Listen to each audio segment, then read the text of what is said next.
तो दोस्तों आज जून की 2 तारीख है और आज की जो ये वीडियो है ये बहुत ही खूबसूरत सी और कह सकता हूँ कि शुभ बेल अपराजिता पर है। बहुत से दिन से कमेंट्स आ रहे थे कि अपराजिता की बेल पर जो फ्लावरिंग है वो किस तरह से बूस्ट की जाए।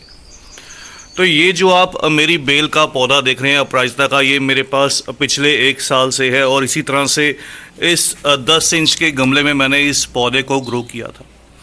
आज की इस वीडियो में मैं आपके साथ इस पौधे की देखभाल के साथ साथ जो इसके लिए खास फर्टिलाइज़र है जो इसकी फ्लावरिंग को बूस्ट कर सकता है वो आपके साथ शेयर करूंगा। सबसे पहले बात करते हैं कि अपराजिता की इस बेल को प्रोपगेट किस तरह से करना चाहिए। तो इसके 2 मेथड रहते हैं। एक तो मेथड रहता है कि इस पौधे को आप कटिंग से ग्रो कर लीजिए। कटिंग से इस पौधे को किस तरह से ग्रो करना है इसके ऊपर मैंने एक कंप्लीट जो वीडियो है वो शेयर किया था और उस वीडियो का जो लिंक है वो डिस्क्रिप्शन बॉक्स में दे दूंगा, वहाँ से आप वो वीडियो देख लीजिएगा। दूसरा इसका जो मेथड रहता है वो सीड से ग्रो करना, किस तरह से इस पौधे को बीज से ग्रो करना चाहिए। तो इस पौधे पर आप नोटिस करेंगे जब भी फ्लावर्स जो हैं वो खिलकर स्पेंट होने लगते हैं, उन फ्लावर्स के मुरझाने के बाद इस तरह से फ्लावर्स के अंदर से जो ये सीड पोट हैं ये डेवलप होते हैं। ये बिल्कुल देखने में मटर के दाने की तरह लगते हैं। तो इसी कारण से इसको बोला जाता है ब्लू पी। बिल्कुल मटर के एक दाने की तरह इसके ऊपर जो सीड पोट हैं वो डेवलप होते हैं और इन सीड पोट को मैच्योर होने में लगभग लगा लीजिए कि 2 महीने का समय लग जाता है। उसके बाद जैसे ही इसके जो मैच्योर पोड्स हैं वो ब्राउन कलर में, बिल्कुल ब्राउनिश कलर में सूख जाएं, टर्न हो जाएं, उसके बाद आप इनको हार्वेस्ट कीजिए, इनको निकाल लीजिए। तो लगभग जो कह सकता हूँ कि 6 महीने पुराने जो सीड्स रहते हैं उनका जो रिज़ल्ट है वो बहुत ही अच्छा निकल कर आता है। वो जल्दी से जो है वो ग्रो कर जाते हैं। इस तरह से देखिए मेरे इस गमले के बेस में आप नोटिस करेंगे इसके जो सीड है वो मैच्योर होकर खुद ब खुद नीचे गिरते हैं, तो उससे ये जर्मिनेशन हो जाती है नए पौधों की। तो ये एक दूसरा तरीका रहता है इन पौधों को एक से कई पौधों में मल्टीप्लाई करने का। अगर बात करूँ इनमें कलर ऑप्शन की, तो सबसे पहले तो आपको बता दूं इनमें आजकल जो है वो डबल पेटल जो वैरायटीज़ हैं वो भी अवेलेबल रहती हैं, जिसका जो फ्लावर है वो गुथा हुआ रहता है। और कलर ऑप्शन में इसके जो 2 कॉमन कलर रहते हैं वो वाइट और ब्लू। उसके अलावा इसके कुछ रेयर कलर रहते हैं जिसके अंदर रहता है लाइट पिंक, लाइट पर्पल और कह सकता हूँ कि रेड कलर। उसकी जो पिक है वो कोशिश करूँगा आपको स्क्रीन के ऊपर ही दे दूँ।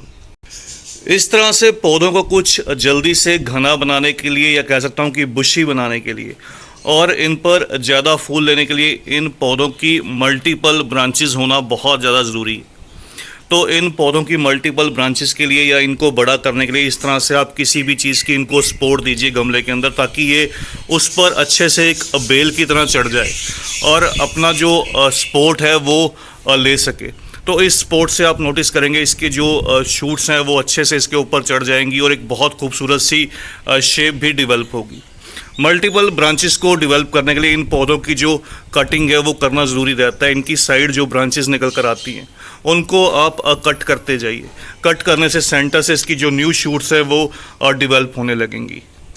मिट्टी दूसरे सभी पौधों की तरह इन प्लांट्स को भी वेल ड्रेन्ड या पोरस मिट्टी चाहिए होती है, जिसमें पानी रुके ना, बस मॉइस्चर को होल्ड करे।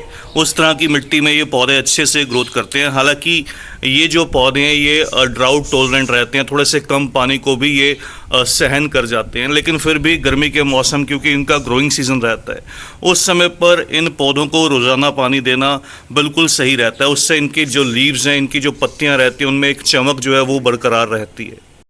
चलिए अब लास्ट में बात करते हैं कुछ खाद या फर्टिलाइज़र के बारे में। लेकिन खाद या फर्टिलाइज़र को शेयर करने से पहले आपको बता दूं कि इस पौधे की अच्छी ग्रोथ के लिए इस पौधे को ऐसी जगह पर प्लेस करना जहां पर इसको लगभग सुबह की 4 घंटे की जो डायरेक्ट सनलाइट है वो मिलनी चाहिए, वहां पर ये अच्छे से ग्रोथ करते हैं।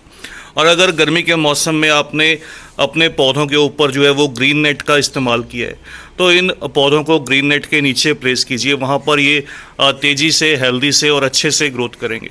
तभी ये पौधे जो हैं वो अच्छे से फ्लावरिंग भी कर पाएंगे। अच्छी फ्लावरिंग के लिए इन पौधों को जो मैं आज फीड करने वाला हूँ वो इस तरह से कुछ फर्टिलाइज़र है। ये देखिए, सबसे पहली चीज़ इसके अंदर मैंने जो इस्तेमाल की है वो सरसों की खली या मस्टर्ड केक है। इसका ये ड्राई फॉर्म है, इसका 2 से 3 ग्राम। तो मेरे पास कुछ 10 इंच का गमला है, इसके अंदर मैं 2 से 3 ग्राम इसका ऐड करूँगा। ये कह सकता हूँ कि नाइट्रोजन और माइक्रोन्यूट्रेंट का रिच सोर्स रहता है। दूसरा, इन पौधों को अच्छी फ्लावरिंग के लिए जो फॉस्फोरस है वो पसंद रहता है, लेकिन फॉस्फोरस में आप इस पौधे को ऑर्गेनिक फीड कीजिए तो बहुत अच्छा रहता है, जैसे कि बोन मिल। लेकिन मेरे पास इस समय पर जो अवेलेबल है वो SSP है, सिंगल सुपर फॉस्फेट। तो इसका केवल मैं 1 से 2 ग्राम इस्तेमाल करूंगा। अगर आपके पास बोन मिल हो तो आप लगभग 5 से 7 ग्राम इसको बोन मिल दीजिएगा। और तीसरी जो चीज़ मैं इस्तेमाल करने वाला हूँ वो है NPK 19-19-19। आपके पास कोई भी NPK अवेलेबल हो, 19-19, 20-20, 18-18, आप तीनों का इस्तेमाल कर सकते हैं, केवल 1 ग्राम। तो चम्मच का चौथा हिस्सा रहेगा 1 ग्राम। तो इस तरह से बस इस लाइट क्वांटिटी के अंदर इन तीनों फर्टिलाइज़र को मैं मिक्स कर लूँगा। तो इन तीनों को अच्छे से मिक्स करके इस तरह से गमले की मिट्टी की साइड में चारों तरफ इसका थोड़ा थोड़ा सा जो छिड़काव है वो इस तरह से कर दिया जाएगा। ऐसा करने से जो प्लांट की रूट्स हैं वो बिल्कुल भी डैमेज नहीं होंगी। और इसको अच्छे से पानी देकर छोड़ दीजिए। इस तरह का जो फर्टिलाइज़र है आप इस पौधे को मंथली 1 बार दीजिए, महीने में 1 बार।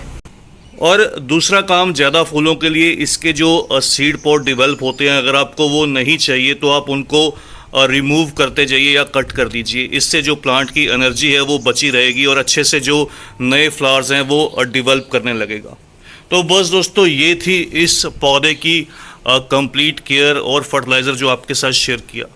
जल्द ही मिलते हैं किसी और नए टॉपिक के साथ, किसी और नई वीडियो के साथ। तब तक के लिए bye, happy gardening, take care.